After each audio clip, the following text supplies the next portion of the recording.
Welcome to the Angry Mushroom Emporium Guitar Shop. We're gonna build another travel guitar. I built this one from scratch. It's a Trekker travel guitar. I got the plans online. And I built this one as a left-hander because we get people in our booth when we do art fairs looking for left-handed guitars. So I finally built one that's set up for left-handed, even though I can't play left-handed. It's a nice challenge to try to play left-handed. It makes you appreciate how much work goes into playing guitar. But if you can play it upside down, you can.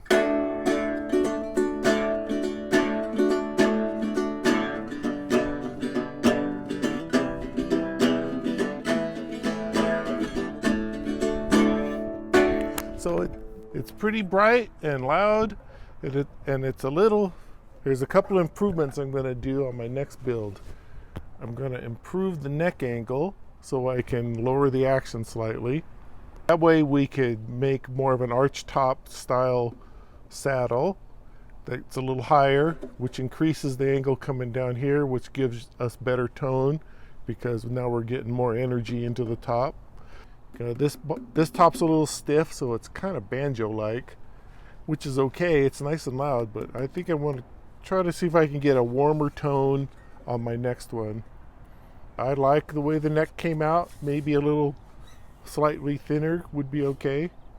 And I'm going to still go with my carved headstock design. So here's how it starts out, with a piece of mahogany cut to length. If we can hold these two up.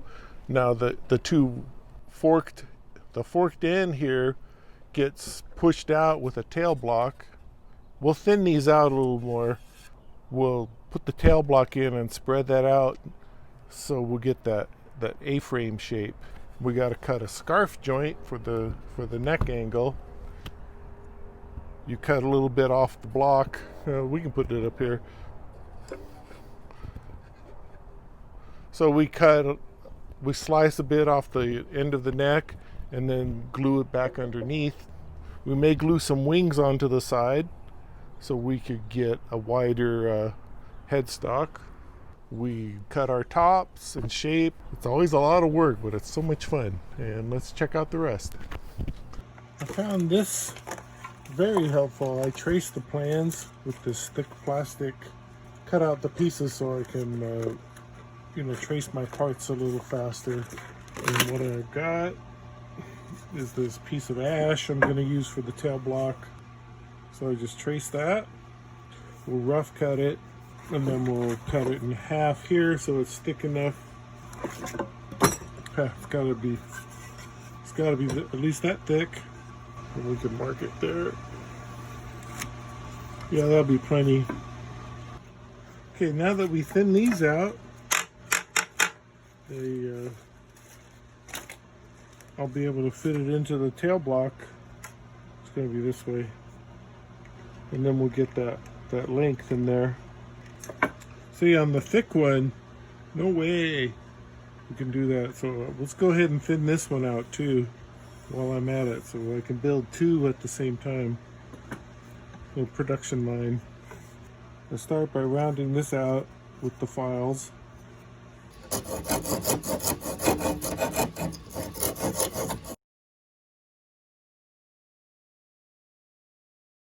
It's like making a giant tuning fork. When I got this pencil line for my thickness, I might as well start taking down some of that material.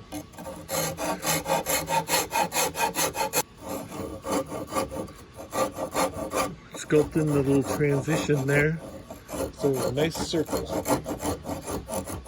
We can check it against the other one.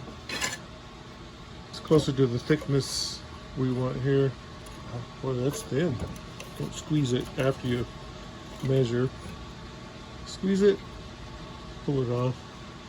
It's pretty darn close. I'm gonna go with that because I'll be doing some more sanding at the end. I'm gonna mark it with a Sharpie so I can see the darn thing. And you just, use your finger as a guide. And so your line will be the same thickness away.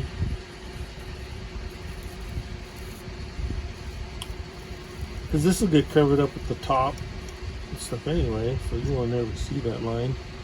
And now that's the thickness we want to go all the way down. Both sides.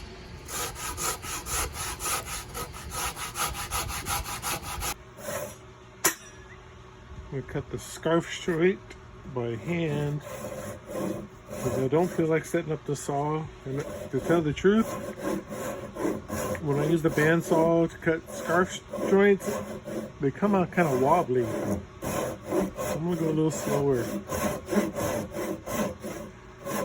You mark both sides carefully, and you get it down at the angle, and you just work your way down.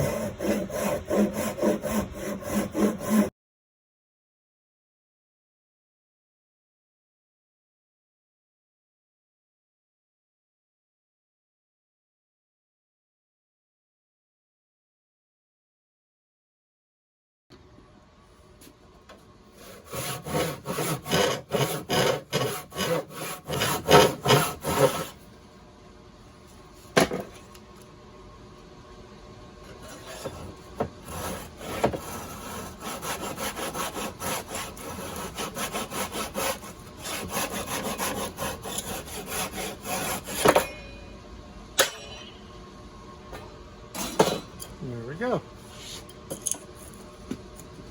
We'll have that beautiful neck angle. So all we gotta do is plane that down nicely, and this, and we'll glue it on there. I'll be able to work in a neck angle to improve the action over my last build, because that perfectly straight neck coming off the body makes it hard to get low action at the upper frets. And that was pretty close on my line on both sides. And I didn't have to run a buzz saw.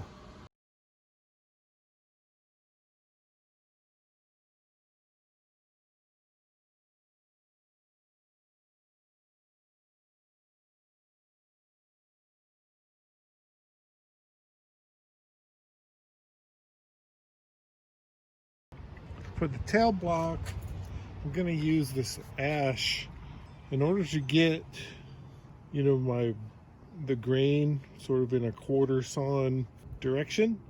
I'm going to laminate these three together. Here's the tail block pattern.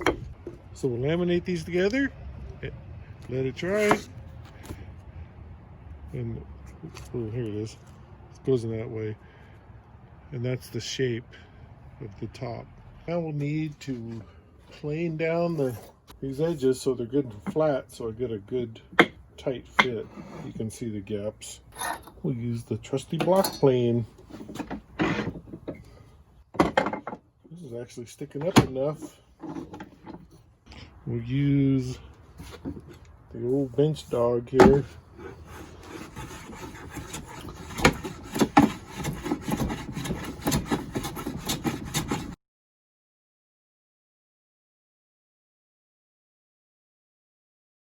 So we did a little more shaving.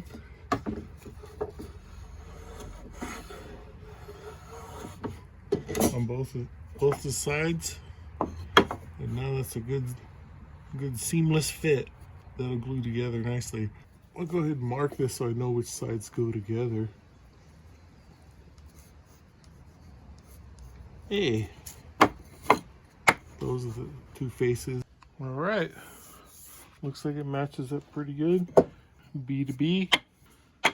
We'll lather on some glue. Now all my grain is going to be vertical, so it's more of a quarter sawn block.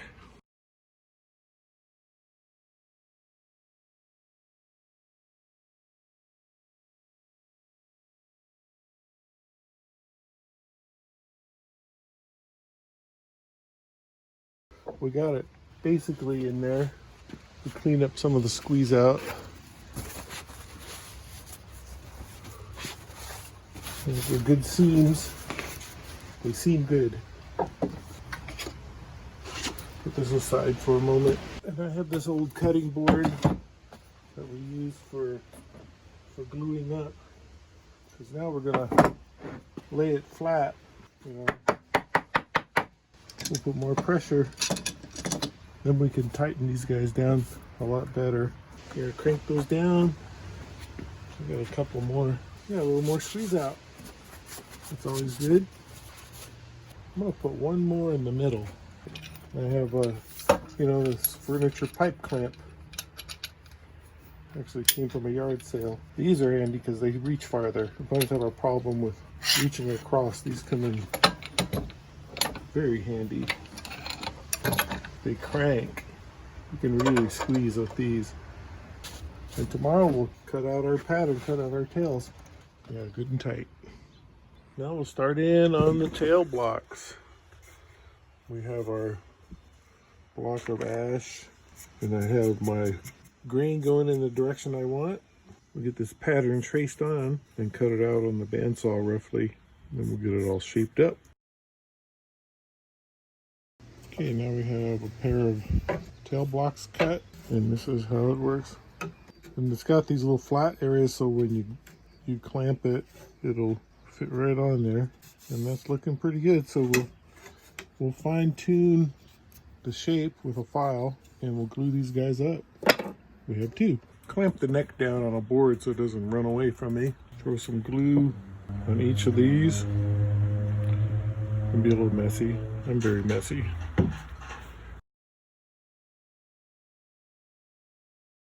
Push these out.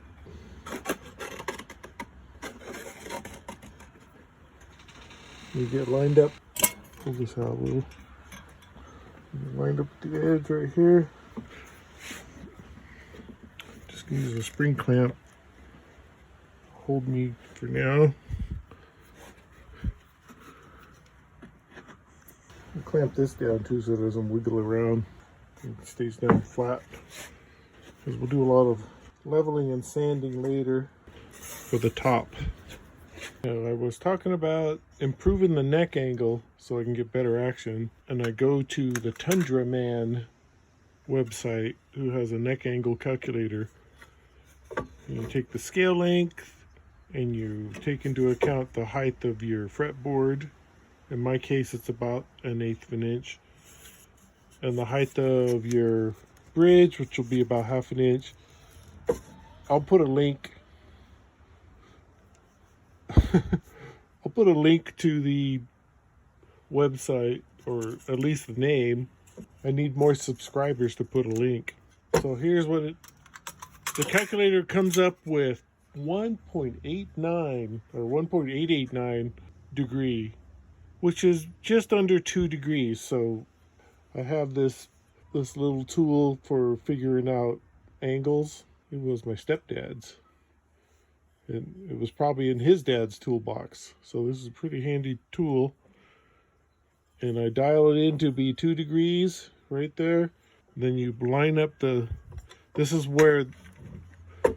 the 14th fret. This is where I'm going to cross the body with the neck. And so that's where you want to start pitching the angle. So you put the flat edge against the top and you center the line over the 14, and you scribe your 2 degree angle. 2 degrees doesn't sound like a lot, but take a look after we get it started.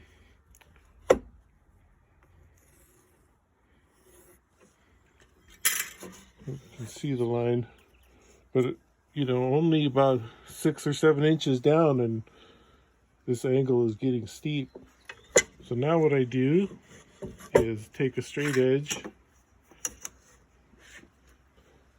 So that looks like it's about right. And I just scribe this all the way down. And now we're going to have a nice 2 degree neck angle, and that still leaves me plenty of material. Cut the headstock to the right depth and cut the neck.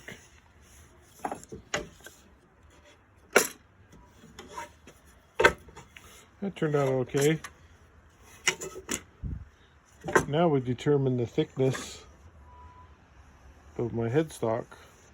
I usually just use any of the guitars that were factory made. They have good tolerances. And that's where we want to be with it. Just make a mark here. And down here. Just mark a line. I'm actually going to use a Sharpie so I can see that better on the saw. This will all get sanded off later. Any marks.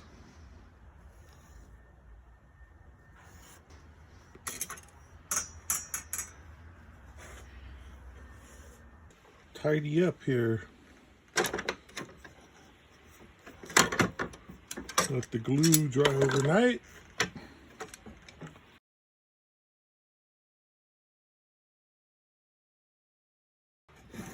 Travel guitars. This will be the right-handed. I got the neck angle 2 degrees, 1.89. I just rounded it up to 2. Yeah, this one is slightly thinner, so we're going to do a little bit of shaving and we'll be ready. But this is the lefty. We'll use the curly maple for the headstock ears. We'll glue a small chunk onto each side and we can shape it later. I'm going to use this piece of cutting board. It'll have some of the nice green. And I'm basing it off of, from my book by Robert Benedetto, Making an Archtop Guitar. There's so many little elements in here that are so useful for scratch building. And there's the section on adding the ears to your headstock. And eventually we will build one of these. My first one will be single cut, not cutaway, but just regular archtop style. And on the right-handed model, I am going to dome the top a little bit, do a bit of an arch. So 7 inches long, 7/8 wide, and 5/8 high. So now we'll flatten out the sides of the headstock so I can glue those ears on. Just use the planer and get it nice and level and flat.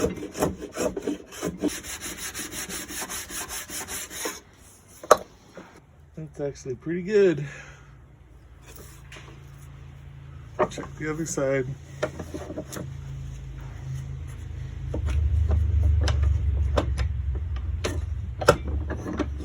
The other side was on the belt sander, so it might be okay. We'll hit it real quick. But not much.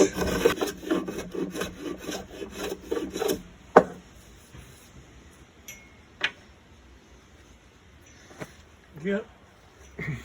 That'll be a good fit.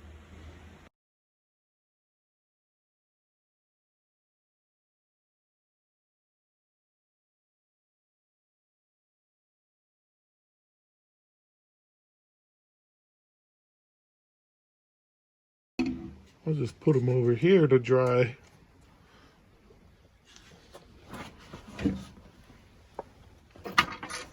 Out of the way. I'm using this back set that I got from Hibdon Hardwoods, and I'm gonna turn it into the top and back. So it's 2 pieces.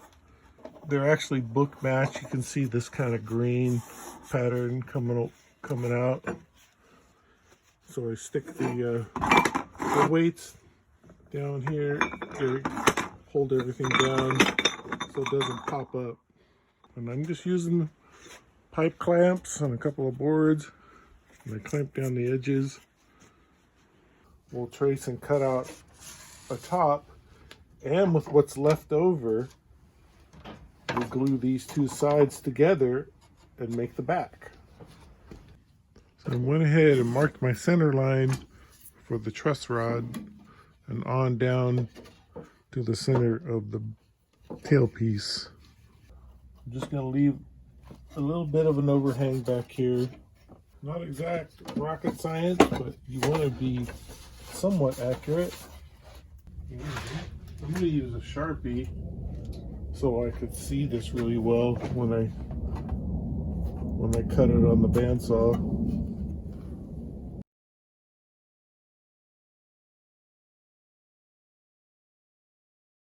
So now I cut those off, and then I'll have enough left over to make a back with these leftover scraps, so the top and back will match.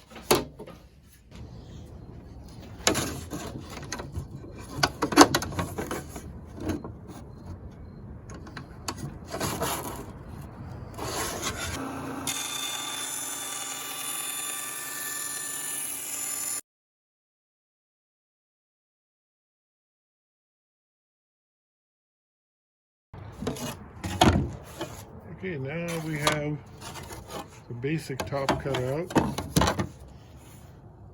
Yeah, it'll be good and strong. It won't even need bracing. I'll do this tomorrow. Plane these down and get the glue started on those.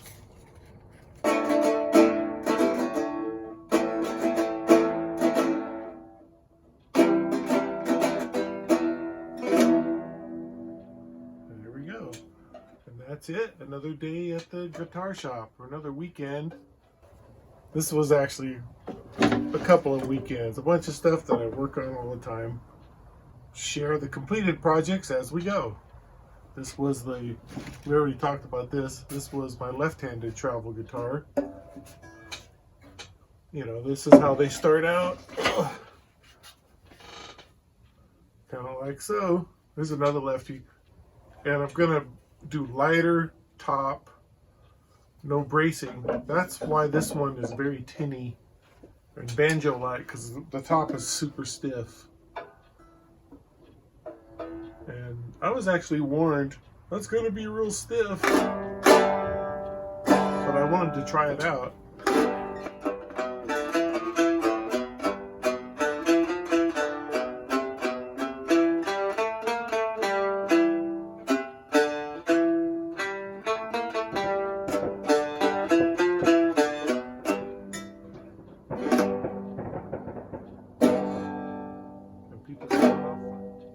All right. Thanks, everyone. We'll talk later.